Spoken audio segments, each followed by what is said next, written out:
Assalamualaikum warahmatullahi wabarakatuh. Salam sejahtera bagi kita semua. Pertama-tama marilah kita panjatkan puji syukur kita atas kehadiran Allah Subhanahu wa taala sehingga saya bisa menyelesaikan tugas video ini. Yang terhormat Bapak Dr. Romanza, SPD MPD sebagai dosen mata kuliah Bahasa Indonesia dan teman-teman serta penonton yang saya banggakan. Perkenalkan, saya De Silva Belia Ramadanti dengan NPM F0H024013 dari kelas 1A Program Studi D3 Keperawatan. Di kesempatan kali ini saya akan menyampaikan materi Bahasa Indonesia untuk memenuhi tugas ujian akhir semester mata kuliah Bahasa Indonesia. Sebelum itu jangan lupa untuk bantu like dan subscribe ya. Selamat menyaksikan. Yang pertama, hakikat dan perkembangan Bahasa Indonesia. Bahasa Indonesia adalah bahasa resmi negara Indonesia yang digunakan sebagai alat komunikasi antara warga negara Indonesia yang memiliki latar belakang suku, budaya, dan bahasa daerah yang berbeda. Bahasa Indonesia merupakan bentuk standar dari bahasa Melayu yang telah disepakati sebagai bahasa persatuan. Selain berfungsi sebagai alat komunikasi setiap hari, bahasa Indonesia juga berperan penting dalam pendidikan, pemerintahan, media, dan berbagai sektor lainnya. Untuk perkembangan bahasa Indonesia dipengaruhi oleh sejarah panjang, mulai dari pengaruh bahasa Melayu sebagai lingua Fransa di Nusantara hingga perubahan-perubahan yang terjadi sejak masa penjajahan, kemerdekaan hingga era globalisasi. Seiring waktu, bahasa Indonesia mengalami penyerapan kosakata dari berbagai bahasa asing seperti Arab, Belanda, Inggris, dan Portugis, serta adaptasi terhadap perkembangan teknologi dan budaya. Bahasa Indonesia terus berkembang untuk memenuhi kebutuhan komunikasi modern, meskipun tetap mempertahankan kaidah-kaidah dasar tata bahasa yang telah ada. Yang kedua, sikap berbahasa Indonesia. Sikap berbahasa Indonesia merujuk pada cara seseorang menggunakan bahasa Indonesia dalam komunikasi sehari-hari, dengan penuh kesadaran dan menghormati norma-norma sosial.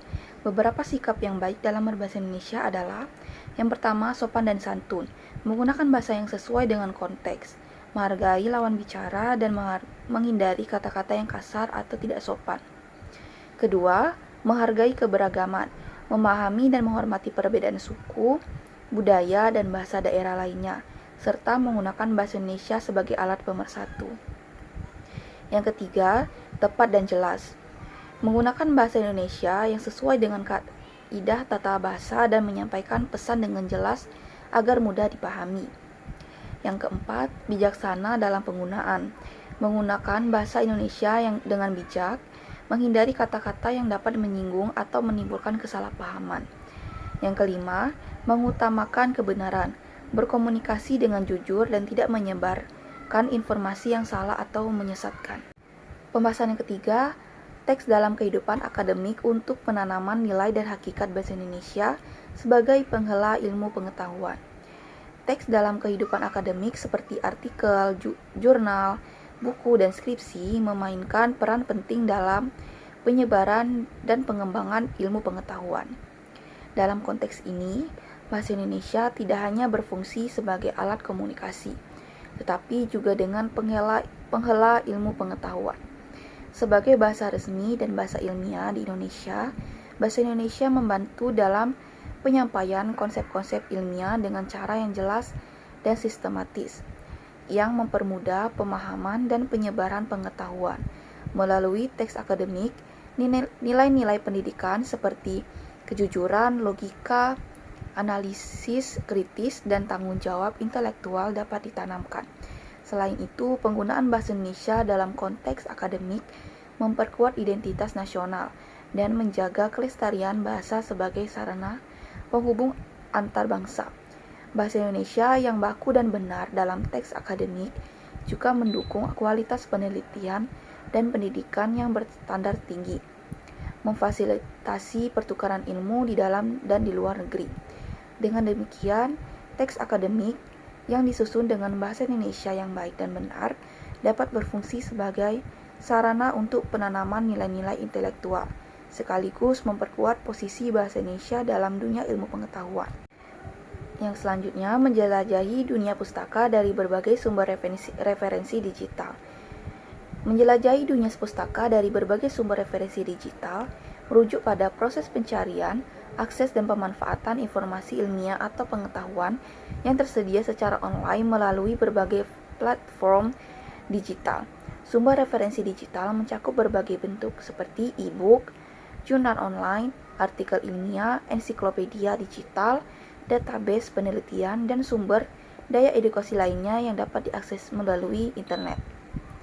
Keuntungan utama dari menjelajahi dunia pustaka digital adalah kemudahan akses dan ketersediaan informasi yang lebih luas dalam berbagai disiplin ilmu tanpa terhalang oleh batasan geografis. Berbagai platform yang seperti Google Scholar, JSTOR, atau perpustakaan digital universitas memungkinkan pengguna untuk mencari, membaca, dan mengunduh referensi yang relevan untuk keperluan penelitian atau studi. Selain itu, referensi digital juga sering dilengkapi dengan fitur penelusuran yang efisien, akses cepat ke sumber-sumber terkini, dan kemampuan untuk mengutip sumber secara otomatis. Ini sangat mendukung para pelajar, peneliti, atau profesional dalam menggali pengetahuan lebih dalam serta mengembangkan wawasan mereka secara lebih efektif dan efisien. Baik, pembahasan yang kelima adalah presentasi ilmiah. Presentasi ilmiah adalah penyampaian informasi atau temuan penelitian secara sistematis dan terstruktur di hadapan audiens. Biasanya dalam konteks akademik atau profesional. Tujuannya adalah untuk menginformasikan, meyakinkan, atau mengajak audiens memahami suatu topik ilmiah, baik itu hasil penelitian, analisis data, teori, atau perkembangan terbaru dalam suatu bidang ilmu. Presentasi ilmiah umumnya mencakup elemen-elemen seperti pertama, pendahuluan, menyajikan latar belakang masalah, tujuan dan pertanyaan penelitian. Yang kedua, metode, menjelaskan cara penelitian dilakukan, termasuk desain penelitian, prosedur, dan alat yang digunakan. Yang ketiga, hasil dan diskusi, memaparkan temuan utama, menganalisis data, dan interpretasi hasil. Yang keempat, kesimpulan, menyimpulkan temuan penelitian dan mengusulkan saran atau implikasi. Yang kelima, tanya jawab, memberikan kesempatan bagi audiens untuk bertanya dan berdiskusi. Pembahasan keenam yaitu mendesain proposal kegiatan. Mendesain proposal kegiatan adalah proses merencanakan dan menyusun dokumen tertulis yang menjelaskan tujuan, rencana, dan anggaran untuk suatu kegiatan atau proyek. Proposal kegiatan bertujuan untuk meyakinkan pihak yang dituju, misalnya seperti sponsor, lembaga, atau pihak berwenang, agar memberikan dukungan atau persetujuan. Elemen-elemen utama dalam desain proposal kegiatan. Yang pertama, judul proposal, menyebutkan secara jelas nama kegiatan atau proyek yang akan dilaksanakan. Kedua, latar belakang, menjelaskan alasan dan kebutuhan yang mendasari kegiatan tersebut. Yang ketiga, tujuan, menyebutkan apa yang ingin dicapai dengan melaksanakan kegiatan tersebut. Yang keempat, sasaran dan manfaat, menjelaskan siapa yang akan diuntungkan dan apa dampak positif dari kegiatan ini. Yang kelima, rencana kegiatan, perinci langkah-langkah atau jadwal pelaksana kegiatan, termasuk siapa yang terlibat dan kapan kegiatan dilakukan. Yang keenam, anggaran, menyusun perincian biaya yang dibutuhkan untuk kegiatan, termasuk sumber dana yang diharapkan. Dan yang ketujuh, penutup, menguatkan harapan dan kesimpulan mengenai pentingnya dukungan terhadap kegiatan tersebut. Pembahasan ketujuh, melaporkan dan mempresentasikan hasil kegiatan. Melaporkan dan mempresentasikan hasil kegiatan adalah proses penyampaian informasi tentang hasil atau pencapaian suatu kegiatan atau proyek kepada pihak yang berkepentingan, baik dalam bentuk tertulis maupun lisan. Dalam melaporkan dan mempresentasikan hasil kegiatan, yang pertama, melaporkan hasil kegiatan merupakan penyusunan laporan yang menjelaskan secara rinci tentang pelaksanaan dan hasil kegiatan. Laporan ini mencakup yang pertama, pendahuluan, tujuan kegiatan, latar belakang, dan ruang lingkup. Yang kedua, metode atau proses, berisi langkah-langkah yang diambil selama kegiatan. Yang ketiga, hasil dan temuan, pencapaian diperoleh dan analisa data. Dan terakhir, kesimpulan dan saran, berisi refleksi terhadap hasil kegiatan dan rekomendasi untuk perbaikan di masa mendatang. Yang kedua, mempresentasikan hasil kegiatan. Penyampaian hasil kegiatan secara lisan kepada audiens biasanya disertai dengan visualisasi seperti slide atau grafik untuk memperjelas informasi. Hal-hal yang perlu diperhatikan dalam presentasi, yang pertama, struktur yang jelas. Isinya adalah pendahuluan, isi, proses dan hasil, serta kesimpulan. Yang kedua, komunikasi yang efektif. Menyampaikan informasi dengan jelas, ringkas dan mudah dipahami. Yang ketiga, interaksi. Memberikan kesempatan untuk tanya jawab atau diskusi dengan audiens. Pembahasan selanjutnya, menulis dan mempresentasikan artikel ilmiah dari hasil laporan penelitian. Menulis dan mempresentasikan artikel ilmiah dari hasil laporan penelitian adalah proses menyusun hasil penelitian dalam format yang sistematis dan jelas untuk dipublikasikan atau disajikan kepada audiens, akademik atau profesional. Dalam menulis artikel ilmiah itu berisikan yang pertama, judul. Menyusun judul yang ringkas, jelas dan mencerminkan inti dari penelitian. Yang kedua, abstrak. Merangkum tujuan, metode, hasil dan kesimpulan penelitian secara singkat. Biasanya 150-250 kata. Yang ketiga, menyampaikan latar belakang permasalahan yang diteliti, tujuan penelitian dan tinjauan pustaka itu merupakan dari pendahuluan. Yang keempat, metode penelitian. Menjelaskan pendekatan teknik dan prosedur yang digunakan dalam penelitian. Yang kelima, hasil dan pembahasan. Menyajikan data atau temuan penelitian, diikuti dengan analisis dan interpretasi hasil. Yang keenam, kesimpulan. Merangkum hasil penelitian dan memberikan saran atau rekomendasi.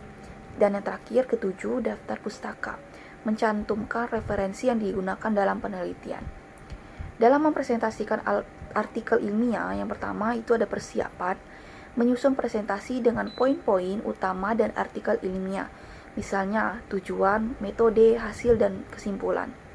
Yang kedua, visualisasi, menggunakan slide untuk memperjelas data dan hasil, grafik, tabel, diagram. 3. Penyampaian artikel ilmiah secara singkat, jelas dan terstruktur dengan fokus pada inti penelitian. Dan yang keempat, tanya jawab, menyediakan waktu untuk audiens bertanya dan berdiskusi mengenai penelitian. Baiklah, itulah saja yang dapat saya sampaikan. Semoga apa yang saya sampaikan bisa menjadi inspirasi untuk kita semua. Terima kasih dan teruslah belajar untuk masa depan yang lebih baik. Sungguh manis buahku ini, buah dimakan dengan cepat. Berakhir sudah video kali ini, semoga bisa memberi manfaat. Wassalamualaikum warahmatullahi wabarakatuh.